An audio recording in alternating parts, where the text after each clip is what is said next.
Esan ohi da, egu argiz, ainube edo toki laiotzean daosan gauzak, ilatargitan bere ilun egonen direla. Eta bada iluntasun batetik sortu denik.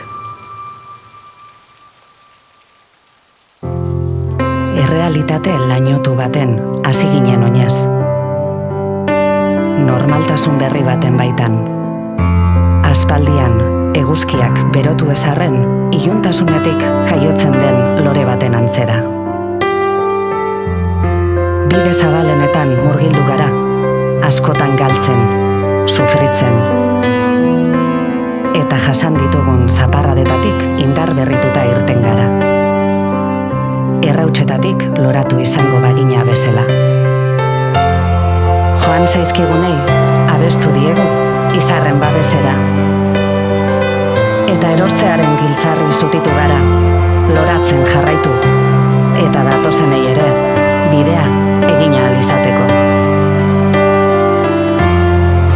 Biziko dugun hau, ez da betirako, zioten. Eta badira 7 arrazoi, loratzen lagundu gaituzuen hoi, garena eskertzeko. Jakin, badakigulako, gure etxea ondo zaintzen.